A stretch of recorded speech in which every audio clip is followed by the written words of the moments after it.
Bueno, y seguimos avanzando en las noticias porque este martes comenzó en la Comisión de Salud de la Cámara de Diputados la tramitación del proyecto que despenaliza el aborto bajo 3 causales. Uno de los puntos que genera diferencias es el plazo para interrumpir el embarazo en caso de violación. ¿Por qué? Bueno, se lo vamos a preguntar al senador del PPD y presidente además de la Comisión de Salud del Senado, Guido Girardi. Senador, muchas gracias por este contacto. Muy buenas tardes. Hola Matilde, ¿cómo estás? Muy bien, bueno, usted junto al senador Rossi han propuesto que la interrupción del embarazo no debiera tener plazos. ¿Cuál es el planteamiento de ustedes? ¿En qué lo sustentan? ¿Y cómo esto podría ayudar a la tramitación del proyecto? Bueno, mira, Chile es uno de los 3 países en el planeta que no tiene legislación de aborto terapéutico. La tuvo desde 1931. Chile está siendo cuestionado por los organismos de derechos humanos, los mismos que nos sancionaron en los tiempos de Pinochet por violar los derechos humanos, justamente por penalizar el aborto, particularmente en estas causales, que son violación, que son inviabilidad fetal y que son riesgo de muerte materna. Los plazos funcionan cuando hay lo que se ha llamado en otros países el aborto libre, es decir, cuando hay interrupción del embarazo por decisión de la mujer, sin haber una causal terapéutica, se establecen 2 condiciones: un plazo menor a las 12 semanas en la mayoría de las legislaciones y una consejería obligatoria. Pero justamente cuando se trata de patologías o de aborto terapéutico, justamente la interrupción puede ir más allá de las 12 semanas en todas las legislaciones del mundo, y por una razón obvia. Si tú tienes una mujer que tiene riesgo de muerte materno, lo puede tener a las 12 semanas, pero también lo puede tener a las 15 semanas. Y evidentemente entonces la prioridad, si así lo estima la mujer, es salvar a la madre.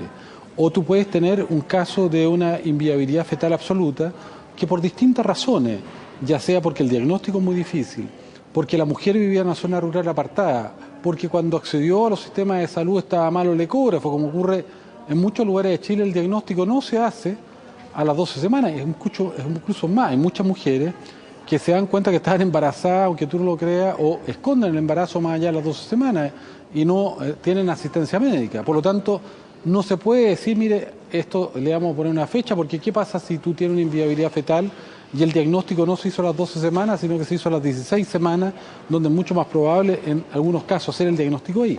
O tú puedes tener el caso de niñas violadas, ocurre mucho en menores de edad, que hay niñas que son violadas por los padrastros, por ejemplo, y viven en el hogar con la madre y con el padrastro en un clima de amedrentamiento, en un clima de terror. Estas niñas esconden el embarazo y lo esconden hasta muy avanzada la edad, hasta que se dan cuenta que está embarazada, y esto puede ser incluso posterior a las 15 semanas, y ahí recién se dan cuenta que hubo una violación que fue la que produjo el embarazo.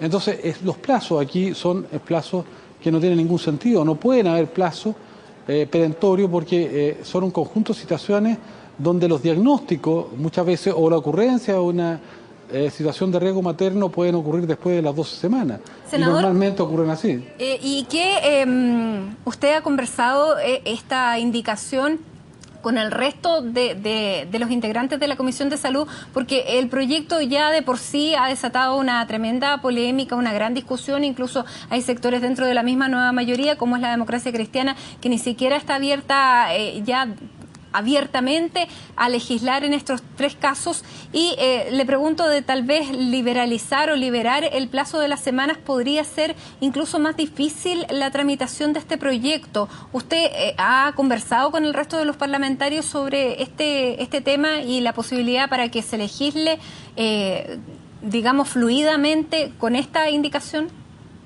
Bueno, yo pienso que es la manera en que la legislación comparada en casi todos los países del mundo que tienen legislación de interrupción terapéutica del embarazo tiene estas causales sin plazos como están establecidos en esta legislación, porque es un absurdo, no tiene sentido.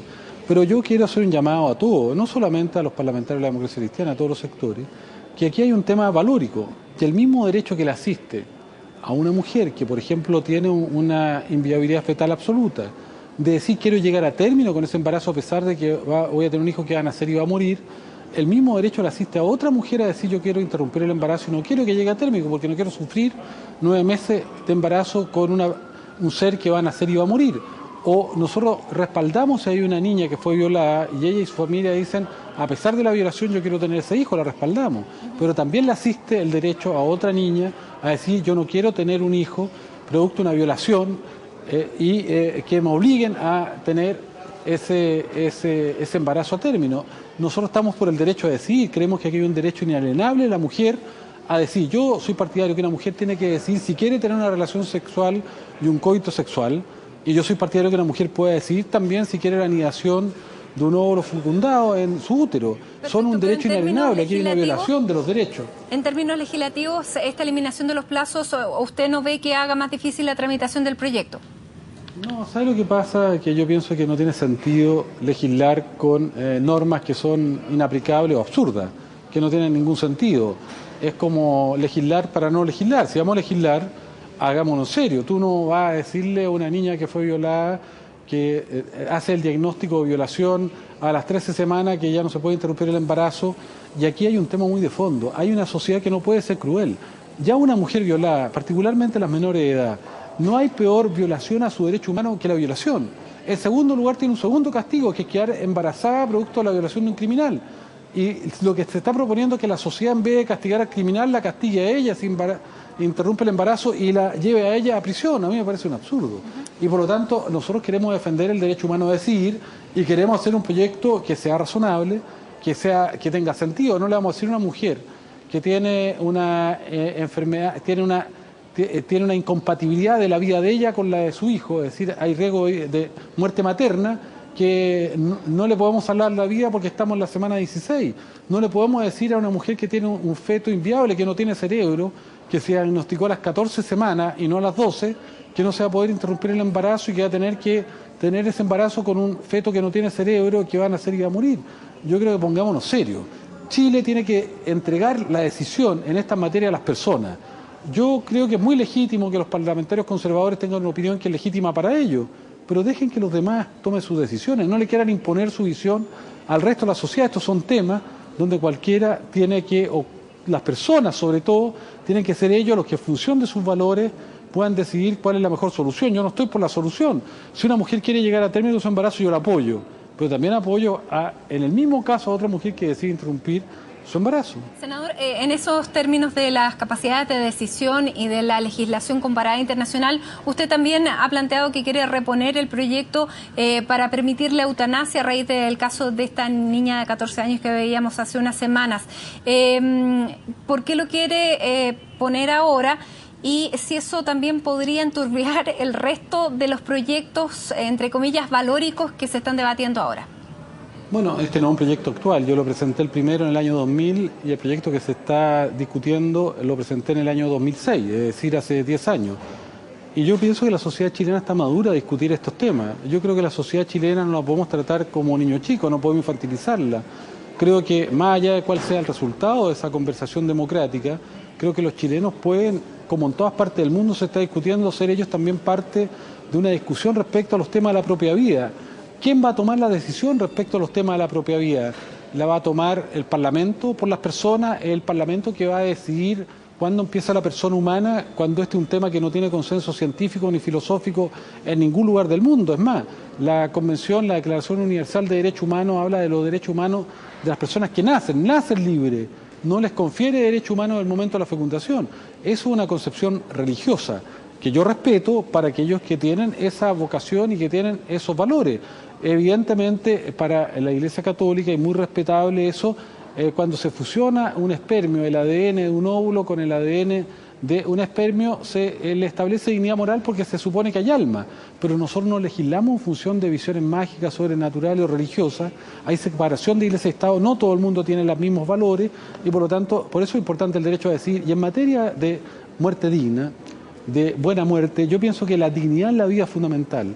Pero ¿qué hacemos frente a personas que están frente a una enfermedad terminal, irreparable, irrecuperable, donde los niveles de angustia, de dolor, de sufrimiento, hace que la persona, ella decida que no quiere postergar, por ejemplo, la medicalización o el encarnizamiento terapéutico y no quiere ir más allá? Yo pienso que uno tiene derecho, así como es un derecho humano a la vida digna, a la buena vida, hay un derecho humano también a, cuando hay una situación irreparable, hay una enfermedad terminal, donde la calidad de vida ya está totalmente deteriorada, a poder interrumpir esa situación si la persona así lo establece. Estamos aquí hablando y por eso yo presenté un proyecto de ley para que se pueda establecer lo que yo llamo, más que eutanasia, muerte digna. Y evidentemente me parece que la sociedad chilena puede discutir eso. Ahora, eso ocurre todos los días. Todos los días hay familias que dicen, ¿sabe más? A la abuelita no le demos ningún tratamiento más, tiene 90 años, está sufriendo, dejémosla morir. Ocurre mucho también en cánceres terminales, donde los médicos le proponemos a la familia, sabe que no hay nada más que hacer, llévelo a la casa para que esté los últimos días en la casa. Bueno, a mí me parece que la sociedad no puede aceptar crueldad innecesaria. Y eso está ya regulado, claro. Senador, le quiero hacer una última pregunta. Lamentablemente se nos está acabando el tiempo, pero hay hoy día una noticia política que es la última encuesta de IMARC. 39% es la aprobación de la presidenta Bachelet, la más baja de su mandato, y se le relaciona al caso Cabal. ¿Cuánto daño le ha hecho el caso Cabal a la presidenta y a la nueva mayoría? Bueno, yo creo que es evidente que es una situación dolorosa, compleja, que ha generado una crisis de credibilidad para el conjunto de la clase política y que ha tocado a la presidenta, pero yo tengo una convicción. Yo pienso que, mirado a la perspectiva histórica, esto va a ser una pequeña mancha, va a ser una situación de alguna pequeña tempestad y la presidenta va a pasar a la historia como una de las grandes transformadoras, unas grandes reformistas de la historia de Chile. Es decir, la presidenta va a haber llevado adelante la reforma tributaria y de igualdad más importante que ha tenido Chile, la reforma de educación más importante que ha tenido Chile en los últimos 50 años por lo menos, va a llevar adelante seguramente una reforma constitucional que va a restablecer cánones democráticos de la sociedad chilena, una reforma laboral que no tiene parangón. Es decir, yo pienso que este periodo van a quedar como turbulencias, que efectivamente hay que hacerse cargo, que yo no soy partidario de esconderla, que las tenemos que resolver, pero la presidenta Bachelet, estoy seguro que mirado la perspectiva histórica, va a finalmente quedar y va a quedar como imagen fundamental una presidenta, una mujer que tuvo el coraje de hacer cambios en Chile que tal vez son los más profundos desde el punto de vista de progresismo, de equidad, de democratización, de igualdad, ¿y cómo se que han habido resuelve en los últimos 50 años. ¿Cómo se resuelve este caso?